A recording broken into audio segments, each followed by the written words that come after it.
Hello everyone, कैसे हैं आप सब। आशा करता हूँ कि आप अपनी सुबह की चाय का मजा ले रहे होंगे और अपना मुंह नहीं चला रहे होंगे।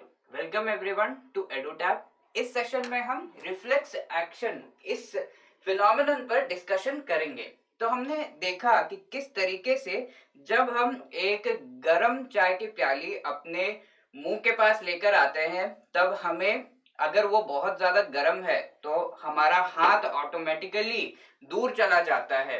इमीडिएटली हमारा हाथ जो है दूर चला जाता है। अगर हम कोई भी गर्म चीज सडनली छू देते हैं तब हमारा हाथ झटक जाता है। ठीक है, अगर हम कैंडल के ऊपर हमारा हाथ चला जाता है, आग के ऊपर हमारा हाथ चला जाता है, तो जिस तरीके से हमारा हाथ झटक जाता है उस पूरे प्रोसेस को हम रिफ्लेक्स एक्शन कहते हैं। तो इस सेशन में हम रिफ्लेक्स एक्शन, जो कि बहुत ही इंपॉर्टेंट फिनोमिनन है, इस पर डिस्कशन करेंगे। आगे बढ़ने से पहले, अगर आपने अभी तक हमारे YouTube चैनल को सब्सक्राइब नहीं किया है, हमारे टेलीग्राम चैनल को ज्वाइन नहीं किया है, तो please subscribe and join our Telegram channel, जिसका लिंक आपको इस वीडियो के डिस्क्रिप्शन में मिल जाएगा। रिफ्लेक्स एक्शन, ये टॉपिक हमें पढ़ना क्यों चाहिए, व्हाट इज द रिलेवेंस, क्या ये टॉपिक रियली इंपॉर्टेंट है एग्जाम पॉइंट ऑफ व्यू से। तो अगर हम एचपीएस प्रीलिम्स 2018 का ये क्वेश्चन देखें, यहाँ पर हम देख सकते हैं क्वेश्चन पूछा गया है, which of the following is a reflex action. तो इसके लिए आपको रिफ्लेक्स एक्शन एक्चुअली होता क्या है वो समझ में आना चाहिए, वो आपको पता होना चाहिए, तभी आप आंसर कर पाओगे, राइट। तो यहाँ पर देखिए कई सारे ऑप्शन दिए हुए हैं, breathing, heart pumping, salivation, movement of hand. तो इसको आंसर करने के लिए हमें रिफ्लेक्स एक्शन क्या होता है वो समझना पड़ेगा। चलिए समझते हैं, देखते हैं कि रिफ्लेक्स एक्शन एक्चुअली होता क्या है। रिफ्लेक्स एक्शन एक कॉम्बिनेशन है ऑफ टू थिंग्स, एक स्टिमुलस और रेस्पॉन्स। जो भी हम मूवमेंट करते हैं, किसी भी तरह का प्रोसेस जो होता है, बायोलॉजिकल प्रोसेस की हम बात कर रहे हैं मोस्टली यहाँ पर, तो उस प्रोसेस में दो चीजें इन्वॉल्व होती हैं। एक होता है स्टिमुलस। ठीक है, स्टिमुलस एक ऐसी चीज होती है जिसके आगे कोई ना कोई रेस्पॉन्स दिया जाता है। फॉर एग्जाम्पल यहाँ पर हम देख रहे हैं ये कैंडल। ठीक है, तो अगर आपने गलती से इस कैंडल पर हाथ रख दिया तब क्या होगा, तब आपका हाथ जलने लगेगा। तो वो कैंडल की जो गर्माहट है, जो लौ है, जो आग है, वो एक स्टिमुलस है। यहाँ पर अगर आपने अपना हाथ रखा हुआ है, काफी देर तक रखा हुआ है, तो क्या होगा, तो हाथ जलने लगेगा। तो इमीडिएटली हमें क्या देना है, एक रेस्पॉन्स देना है। यहाँ पर देखिए जिस तरीके से आग इसमें लग गई और इसका रेस्पॉन्स आप देख रहे हैं, ये व्यक्ति इस तरीके से गिर जा रहा है, राइट। तो ये जो है इसे हम रेस्पॉन्स कहते हैं। जब भी कोई स्टिमुलस आता है उसके सामने एक रेस्पॉन्स दिया जाता है, और स्टिमुलस और रिस्पॉन्स के इस कॉम्बिनेशन को हम एक प्रोसेस कह सकते हैं। रिफ्लेक्स एक्शन कब हम कहेंगे, जब ये रिस्पॉन्स बहुत ही तेज चाहिए हो हमें। अगर आग लगी है और उसमें आप हाथ रखे हैं और काफी देर तक, काफी कुछ सेकंड्स में जो है जलना चीजें शुरू हो जाती हैं, तो बहुत ही मिली माइक्रो सेकंड्स में ये डिसीजन आपका जो है होना चाहिए कि आप वो हाथ हटा दें। ठीक है, तो इस प्रोसेस में जब रेस्पॉन्स बहुत ही फास्ट देना पड़ता है, उस प्रोसेस को हम रिफ्लेक्स एक्शन कहते हैं। ठीक है, तो ये रिफ्लेक्स एक्शन का एक और प्रॉपर्टी आपको मैं बता दूं, ये इनवॉलेंटरी होता है। इनवॉलेंट्री, इनवॉलेंट्री का मतलब ये है, ये ऐसे प्रोसेसेस हैं जहां पर आप कॉन्शियसली, आप जो है अपने दिमाग से एकदम सोच के वो काम नहीं कर रहे हैं। जिस तरीके से आप ये वीडियो, इस वीडियो को आपने क्लिक किया और फिर आप ये वीडियो देख रहे हैं, मैं आपको पढ़ा रहा हूं, ये सारे वॉलेंटरी एक्शंस कहलाएंगे। यानी कि आपने सोचा कि हाँ मुझे ये करना है और फिर आप वो कर रहे हैं।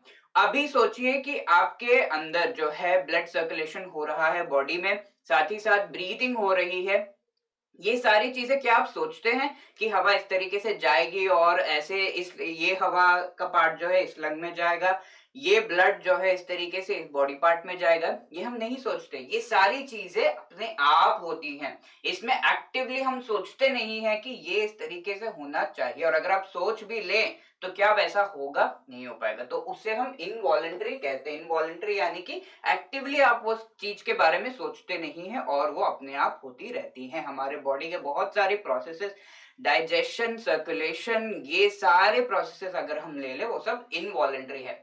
रिफ्लेक्स एक्शन भी इनवॉलेंटरी है, यानी कि आपने हाथ रखा बहुत ही गर्म चीज पर, तब जब वो हाथ झटकता है वो इनवॉलेंटरी, आप सोचते नहीं है, बहुत जल्दी होता है।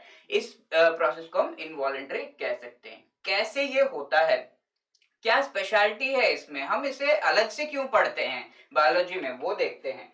तो यहाँ पर अगर हम देखें रिफ्लेक्स एक्शन की अगर हम बात करें, लेट्स से आपने एक प्लेट या फिर कोई कप है जो बहुत ज्यादा गर्म है, उसको छू दिया, आपके मुंह ने उस कप को छू दिया, तो ऐसे में होता क्या है, जब हम उस चीज को छूते हैं तब यहां से जो सिग्नल है कि ये बहुत गर्म है, वो काफी सारे नर्व जो हमारे हाथ में है वो सेंस करते हैं।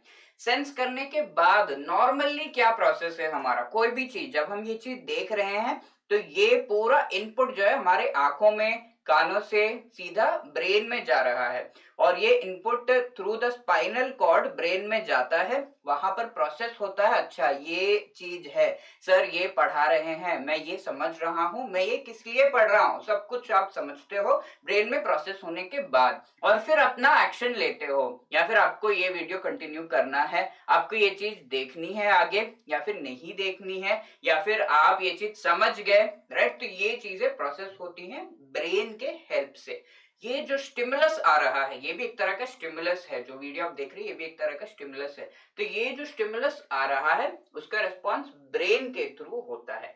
बट रिफ्लेक्स एक्शंस में गाइस एक बहुत ही इंपॉर्टेंट चीज है, जहां ये जो स्टिमुलस है, बहुत गर्म चीज छुआ, इसका सिग्नल जो है ये खाली स्पाइनल कॉर्ड में जाता है। Let me tell you, spinal cord में भी ब्रेन वाले नर्व सेल्स कुछ होते हैं, और जब ये सिग्नल ब्रेन तक जाएगा फिर वापस आएगा, तो हम पाथ एक बार देख लेते हैं। फॉर एग्जांपल हमारा हाथ है, ये हाथ से स्पाइनल कॉर्ड में जाता है जो भी नर्व सिग्नल है, उसके बाद ये ब्रेन में जाता है, ब्रेन में जाने के बाद जो भी रेस्पॉन्स होना है वो फिर वापस से स्पाइनल कॉर्ड में आता है, और इसके बाद ये हाथ को वो काम करने के लिए स्पाइनल कॉर्ड से वो सिग्नल आता है। यहाँ पर आप देख सकते हैं सारे सिग्नल स्पाइनल कॉर्ड में जा रहे हैं, ब्रेन तक जा रहे हैं, यहाँ प्रोसेस हो रहा है, उसके बाद ये ब्रेन से जो है वापस जो भी पार्ट ऑफ द बॉडी है वहां पर आ रहा है, ठीक है। पर रिफ्लेक्स एक्शन में ये चीज नहीं होती, ब्रेन का इन्वॉल्वमेंट नहीं होता, क्योंकि सिग्नल यहाँ से स्पाइनल कॉर्ड में जाएगा, वहां से जाके ब्रेन में जब जाएगा तो काफी समय लग जाएगा, तब तक हाथ जल चुका होगा। तो रिफ्लेक्स एक्शन में ये होता है कि स्पाइनल कॉर्ड तक सिग्नल जाते हैं, वहां से वापस जो है जो भी काम करना है बहुत ही जल्दी से करना है उसका सिग्नल आ जाता है, कुछ मिली माइक्रो सेकेंड्स में ये चीज हो जाती है। उस प्रोसेस को हम रिफ्लेक्स एक्शन कहते हैं। और इस पूरे जो प्रोसेस में जो सिग्नल का पूरा ट्रैवल करता है उस चीज को हम रिफ्लेक्स आर्क कहते हैं। तो इस तरीके से इसने जो है इस चीज को छुआ, यहाँ से सिग्नल स्पाइनल कॉर्ड में गया, एंड देन वापस स्पाइनल कॉर्ड से सिग्नल इस मसल में आया कि आपको ये हाथ जो है हटाना है वहां से। ब्रेन यहाँ पर इन्वॉल्व नहीं होता है, ब्रेन तक सिग्नल नहीं जाता है, ये चीज आप याद रखिएगा। तो that is what is reflex action. तो यहाँ पर अगर हम कुछ पॉइंट्स देखें, एक्सट्रीमली हॉट और कोल्ड ऑब्जेक्ट्स, पॉइजनस ऑब्जेक्ट्स अगर होंगे उनके आसपास अगर आप जाते हैं तो ये रिफ्लेक्स एक्शन होता है। बहुत ही जल्दी सिग्नल जो है पास होने के लिए, नर्व सिग्नल पास होने के लिए ये चीज की जाती है। ये इनवॉलंटरी होता है, विदाउट कॉन्शियस एफर्ट, आप कोई कॉन्शियस एफर्ट नहीं लेते इसमें। सेंट्रल नर्वस सिस्टम का एक फिनोमिनन है रिफ्लेक्स एक्शन। यहाँ पर एफरेंट न्यूरॉन, तो जो स्मॉल सेल्स होते हैं जो डिटेक्ट करते हैं कि हाँ कोई गर्म चीज छुई है, उसे हम एफरेंट न्यूरॉन कहते हैं। और ये न्यूरॉन जो है वो सिग्नल भेजता है स्पाइनल कॉर्ड तक और यहाँ से ब्रेन तक जाती है। इस प्रोसेस में स्पाइनल कॉर्ड तक सिग्नल जाती है और ये एफरेंट न्यूरॉन सिग्नल लेकर जाता है। इसके साथ साथ सेंसरी ऑर्गन है, it transmits the impulse to the central nervous system. अब वहां से वापस सिग्नल हाथ तक आना है कि अरे तुझे हाथ हटाना है वहां से, वो सिग्नल आता है ई एफरेंट न्यूरॉन में, ठीक है। तो ये दो तरह के न्यूरॉन, इनके नाम आपको याद रखना होगा, एग्जाम में पूछे जा सकते हैं, ठीक है। तो इस तरीके का जब प्रोसेस होता है इसमें हम ये कह सकते हैं कि लेट से हमारा हाथ और उसमें जो अफरेंट न्यूरॉन है ये इस प्रोसेस में इन्वॉल्व है, स्पाइनल कॉर्ड इस प्रोसेस में इन्वॉल्व है और एफरेंट न्यूरॉन इसमें इन्वॉल्व है, बट ब्रेन यहाँ पर इन्वॉल्व नहीं है और इस वजह से इसे हम रिफ्लेक्स एक्शन एक स्पेशल फिनोमेनन कहते हैं। सारे डिसीजंस हमारे बॉडी के ब्रेन ही लेता है, बट यहाँ पर स्पाइनल कॉर्ड के द्वारा जल्दी से वो प्रोसेस करने के लिए डिसीजन लिया जाता है। अब इनवॉलेंट्री एक्शंस को हम थोड़ा सा समझते हैं। इनवॉलेंट्री एक्शन जब कहा जाता है तो हम क्या कह रहे हैं? ब्रीथिंग जो होता है उसमें हम अपने से कॉन्शियस एफर्ट नहीं लगाते, ब्लड सर्कुलेशन में हम कोई कॉन्शियस एफर्ट नहीं लगाते। कोई भी बहुत ही बढ़िया सी चीज है, लेट्स से स्कूबी डू ने स्कूबी स्नैक्स देख लिए, तब क्या होगा? उसके मुंह में सलाइवेशन शुरू हो जाएगा। जब मैंने ये कहा तब आपके मुंह में भी सलाइवेशन शुरू हो गया होगा, राइट? मुंह में जो है सलाइवा आने लगता है। तो ये प्रोसेस भी हम सोचकर नहीं करते हैं, इनवॉलेंट्री होती है, अपने आप होती है। बट क्या हम इनको भी रिफ्लेक्स एक्शन कह सकते हैं? नहीं कह सकते, क्योंकि यहाँ पर झटके से कोई चीज नहीं होती है। झटके से हम हाथ हटा रहे हैं, उस प्रोसेस को हम रिफ्लेक्स एक्शन कहते हैं। ये सब इनवॉलेंट्री जो है फंक्शंस हम कह सकते हैं। इसी के साथ अगर हम रिफ्लेक्स एक्शन के कुछ एग्जांपल्स ले लें तो गर्म ऑब्जेक्ट्स से हाथ जो हम मूव करते हैं तो वो रिफ्लेक्स एक्शन होता है, इमीडिएटली हम मूव करते हैं। और बहुत सारी लाइट सडनली, जैसे सुबह आप उठे और पर्दा हटाया, बहुत लाइट मुंह पे आई, तब क्या होता है? हमारा आई का जो ये प्यूपल है, जो स्पेस होता है बीच में, वो कॉन्ट्रैक्ट होने लगता है। ज्यादा लाइट आएगा तो अंदर के जो न्यूरॉन्स है रेटिना पे वो डैमेज होने लगेंगे, तो वो चीज नहीं हो उसके लिए ये जो है कॉन्ट्रैक्ट होने लगता है। तो कॉन्ट्रैक्शन ऑफ प्यूपिल ये भी एक एग्जांपल है। ये हम सोच के नहीं करते हैं इनवॉलेंट्री वे में, एंड ये एक रिफ्लेक्स एक्शन है।